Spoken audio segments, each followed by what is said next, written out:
Now, it's worth just realizing that this is a different type of math that we're in right now. And I'm not talking about just because it's r and theta. I hope you realize that it's different because it's r and theta instead of x and y. But the other reason it's different is because, honestly, the information on this chart is really just factual, almost like, like a social studies class. It's just some factual ideas. Now, they connect to mathematics, but some of this is just realizing that if you have this equation, then you have this type of graph, and you have this type of shape, and you have this type of characteristic. Okay, so notice them with me. The first one, okay, when you have something of the form of 2 cosine of 4 theta, it can sort of look like everything else until you realize that it's the only equation where there is a number beside theta. In the lesson, I would have called it n theta. So there's a 4 theta. And again, when you have a number beside theta, you have something known as a rose. It's kind of like the most interesting one. And did you give somebody a polar rose maybe over break? Okay, did anybody actually give someone a polar rose? I know, I'm just kind of kidding, but if you gave this person a rose, it would have had how many petals? Well, it's not 4, right? But it involves the number 4. And so what is true when you have like a 4 theta? It's even, so you double it. You would have 8 petals. Again, it's something to notice. Now, there's mathematics behind that, because if you would graph that rose by hand, you would end up drawing 8 loops, and they would not copy over themselves. So I would end up with 8 different loops or 8 different petals. And each of them would be 2 units long. 2 is the coefficient. Okay, now I'm not going to go through each one of these that long, but that is kind of like what you need to realize when you have a 2 cosine of 4 theta. Again, that it's a rose with 8 petals, 2 units long. Now, number 2 is different because it's got that plus minus. In the lesson, I would have called it A plus or minus B. And when you have something where you have that plus minus in front, that's called a lemma sign. That's a lemma sign. Okay. Now, for this lemma sign, it is not going to have a loop. It's not going to have a loop because the letter A is bigger than the letter B. And by the way, if you had Desmos handy, you could have typed it in Desmos and kind of taken a look. Okay. I know you guys didn't do that right here, but I'm saying you could. Now, number 3, go ahead. Yeah, what is that thing called again? I'm having trouble remembering too. It's Sadia. I'm not a foreign language expert, but if you put it there, great. Honestly, if you don't, you're not going to lose points. But it's nice that you realize that it should be there. It makes it a soft C, lemma sign. How about number 3, r equals theta? It's the only equation where that happens, where literally r is the same as theta. That's called a spiral of Archimedes. Now, that's different from r equals 4, because r equals 4, the r value is constant. And as we would have done some time ago, that means you would draw a circle. So number 4 is a circle, but what should you know about the circle? Well, you could say that the radius is 4, which is really what r equals 4 is saying. So it would be a circle with a radius of 4. Number 5 is also a circle. For some reason, this is the one that gets left out because I guess it's the one that's so boring. It's just like 4 sine of theta. Boring. But that's going to be a circle. But it's not the same type of circle as the one before it. Okay, it's a circle that has a diameter of 4. Now, just like in a social studies class, you got some information here. Should you have it memorized? I said a moment ago, I don't expect you to have it memorized, but you should start to get comfortable with it. How do we get comfortable with it? Just by working with it, which we'll do today. And then the last one, it's got the r squared. R squared is unique. Whenever you have r squared, it's a lemniscate. It's not really spelled somewhat the way it's pronounced. It's spelled a little more lemniscate, but it's pronounced lemniscate. Now, when you have r squared, that means you have to take the square root of 25. And that is going to give you a length of 5. Again, you take the square root of 25 and it gives you a length of 5. By the way, a lemniscate always has a 2 theta. It's not a rose, but it does have two petals. Why isn't it a rose? Because it's got r squared, so it's a little different object. What do you guys, you're here, so is there something you want to ask? Is there something, with your chart? I went through 6 of them. There should be 7 things in your chart, but is there anything you want to ask? Okay. Hey, I've said it a few times, but yes, it's a different type of math, and you can do well with it. Just because it's different doesn't mean it has to be hard. Some students really do well with this because they realize that, honestly, some of it is just informational. You probably did this homework a long time ago, but I still want to give you the ability to go over it a little bit.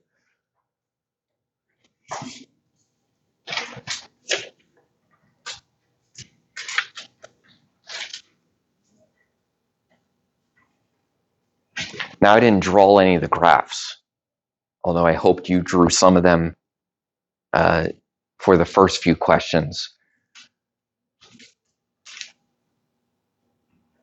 For number 2, it's a cardioid. That should kind of look like a heart.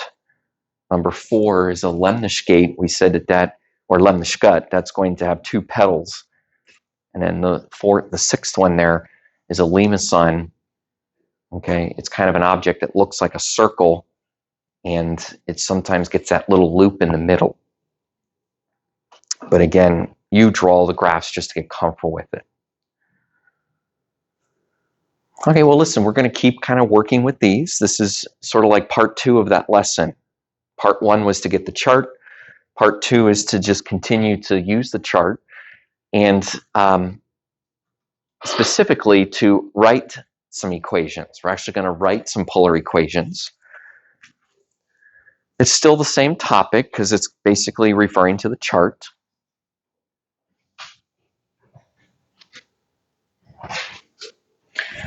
What do I mean, write some equations? Well, it means I'd have to give you some information.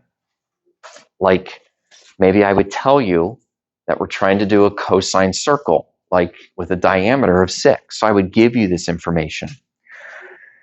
Okay, you're going to quickly realize that we're just kind of going backwards from what we just did.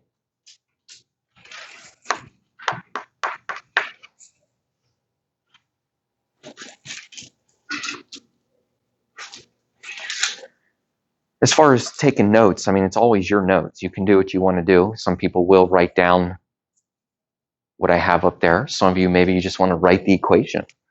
You just want to get right to it, and you want to try to write a circle that has a diameter of 6.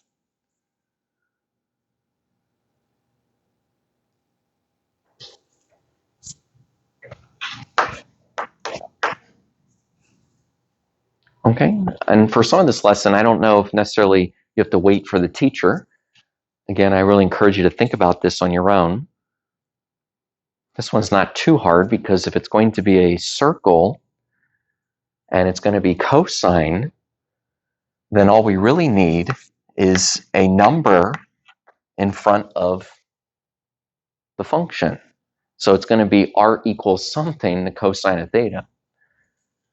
And that something is the diameter. Okay, it's just true that when you put the 6 in front there as a coefficient, that's going to make the diameter. Okay, but start to get comfortable with this type of equation.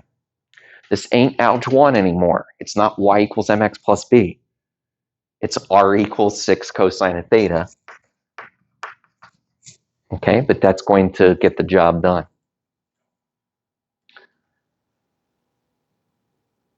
This is interesting. It is not the same problem, but it's still a circle. It's still going to have a diameter of 6.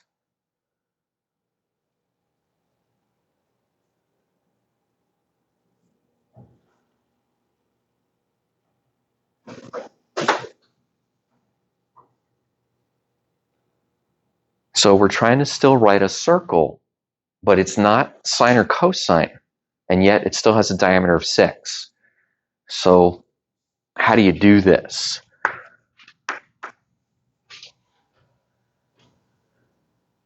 Well, you only have one option. And that one option is to say that r equals just a number. R equals just a number. But look what would happen if you would say r equals 6. It's not right, by the way, but look what would happen. What kind of diameter do you have if the radius is equal to 6? Well, now you have a diameter of 12.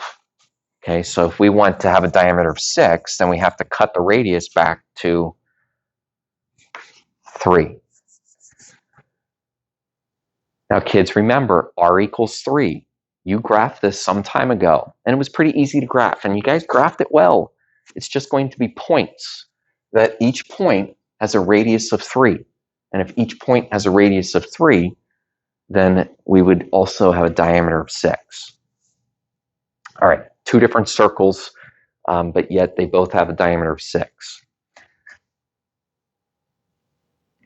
How about a Lima sign? How about a Lima sign? And we also have here a lima bean that looks like he's ready for the snow, I think. But we're trying to write a Lima sign.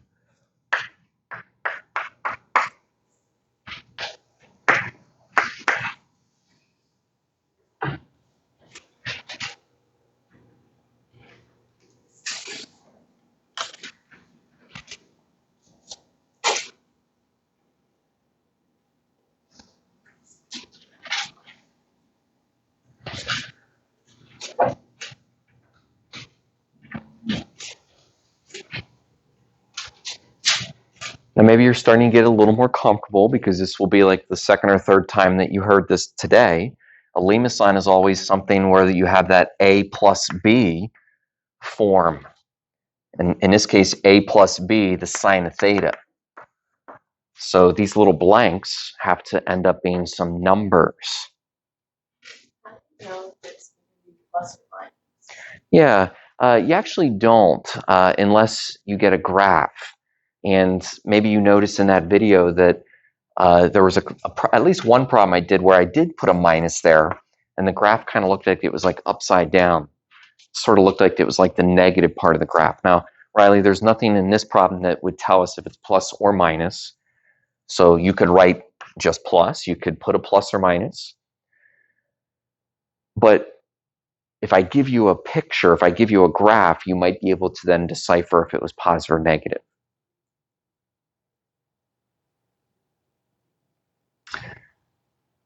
What has to be true about these numbers if I want to get a loop of 3? What has to be true about them? First off, the first number, A, has to be what compared to B? The first number has to be less than. It's just true. Okay, now what we need is the first number to be smaller than the second number. But we also need to make sure that the two numbers we put down differ by 3. Differ by 3. Now, can you guys think of some numbers that differ by 3? Where the first number is smaller than the second number? Sometimes because there's so many options, it's kind of like hard to think of them. But listen, 5 and 8 differ by 3. And 5 is less than 8. So that would work. Okay, but I want you to realize for this problem that there are... How do you decide the sign? Well, again, in this case, I said let's use sine, but kind of like what Riley was saying there, as I answered hers, if I give you a graph, then you could explore. You could basically test sine or cosine. And Mason, sometimes the difference between sine and cosine, as I said in that video, is just the rotation. Like the graph might be positioned sideways, and then the other graph might be positioned more vertically. So the difference between sine and cosine is kind of like the position of the graph. Just to make sure you guys understand, there's options here. And no, we're not going to list all the options because there's an infinite amount of numbers that differ by 3. But this one gets both of these get the job done. Now, not that you need to do this right this second, but you guys are going to get a little assignment shortly, and I just want to make sure you realize that you still have full access to Desmos. What I mean is that you can test any answer that you want. It takes a little bit of setting up, but make sure that you're comfortable setting up Desmos because you're allowed to check or test any of your answers. Okay, I switch to degree mode. I change it to basically the polar plane. And I just wanted to kind of check out what happens with, remember theta is in the keyboard. But that sure looks like a Lima sign. Okay, it's got that loop. The size of that loop is basically the distance from the point to point, so that's going to be a distance of 3. You can check any answer you want. Okay. Oops, let's do another problem.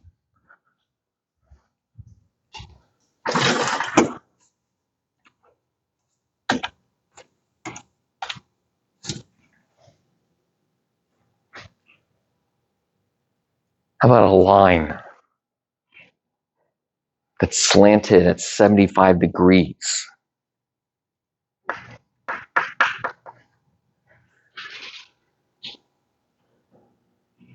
By the way, this happens to be a problem that we did not talk about today. At least it did not come up specifically yet. But let's make sure that we can talk about a line. Now, when you have a line, I'm basically insinuating that it's a straight line. And if it's a straight line that's slanted at 75 degrees, then it's going to always fit the form of theta equals. In fact, this is the only type of equation where we pull out the theta equals instead of r equals. And you might say it's almost too easy as long as you realize that the theta needs to equal that angle. So that's it. That's your answer.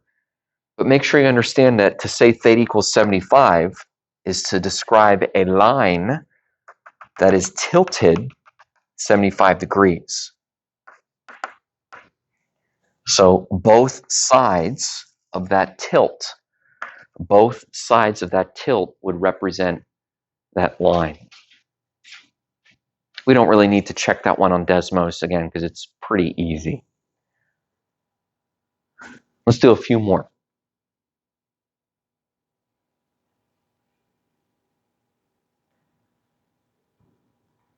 We got to talk about a rose. Let's talk about the rose.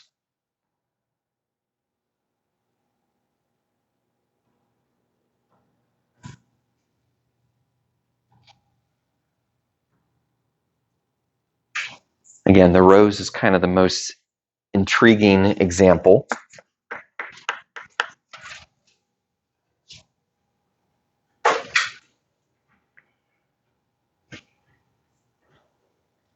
Okay, now remember, a rose is always going to have that letter N.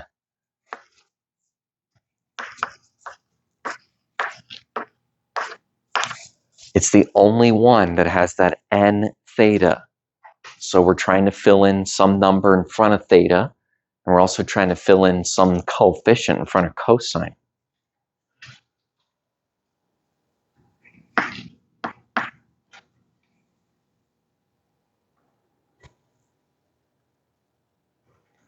There's something interesting about this problem. I'm not sure where you're at.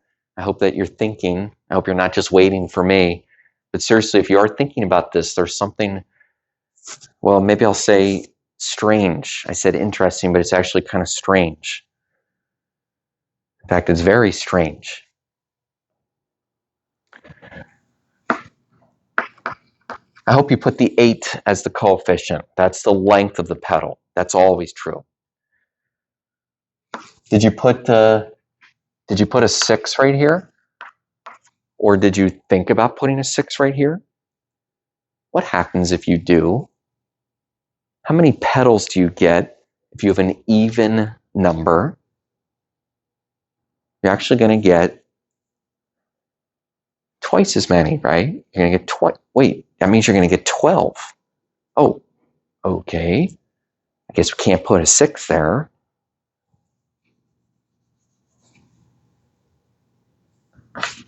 What if you put a 3 there? How many petals do you get? How many petals do you get if it's an odd number?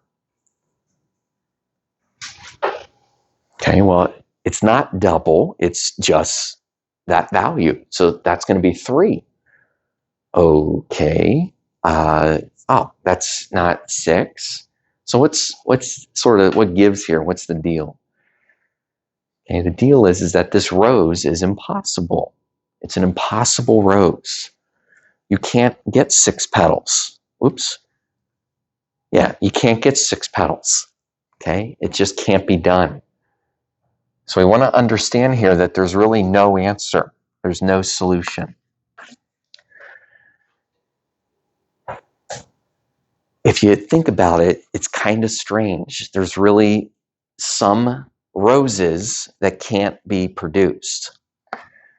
Now, mathematically, and listen to this because it's kind of a mouthful, but mathematically, that's because there's no even number that doubles to be 6. Let me say that again. There's no even number that doubles to be 6.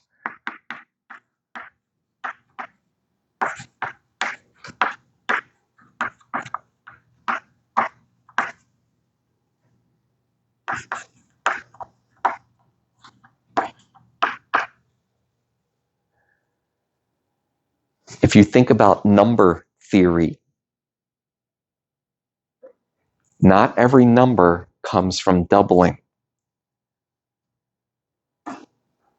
That is, not every number comes from doubling an even number. Okay, there's no even number that doubles to be 6. So the rose is not able to be made. Let's make a rose, though.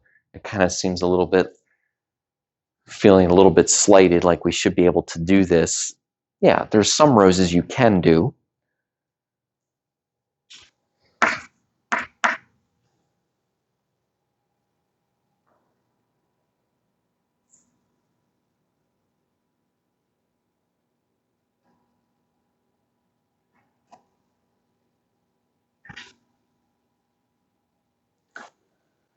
So how do you get how do you get 4 petals that are 2 units long? How do you get 4 petals that are 2 units long?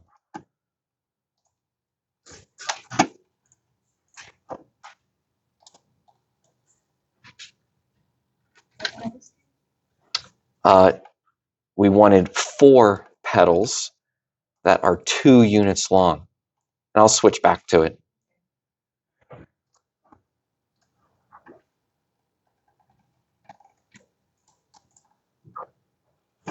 Okay, it's going to work with a 2 out front and a 2 inside. So we end up with a couple 2's. 2 sine of 2 theta. And obviously the graph that you see there has 4 petals. Each of them are 2 units long. 2 sine of 2 theta.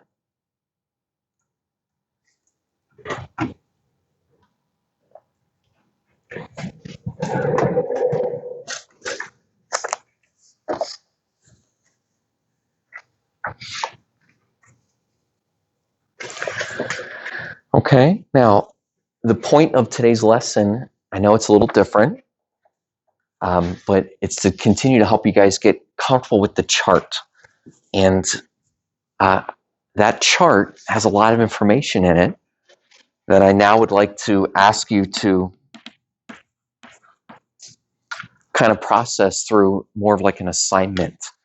Now, we haven't really had, I guess, too many assignments in here. An assignment is a little more than just like a homework. It's something that might take you a little more than just, 10 minutes of a homework helper. It's also something that when you turn it in, I grade it for correctness. And that's not supposed to be a bad thing or make you get nervous. I'm just asking you to really focus on it, kind of turn it in knowing that it's going to be graded. It should actually be a pretty easy grade because you're using your chart. Okay? And I want to give you a chance to start it here.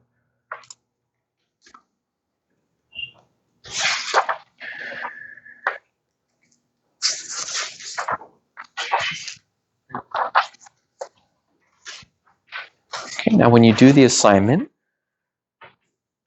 maybe it's pretty obvious, but again, you're going to use your chart. You can also use Desmos.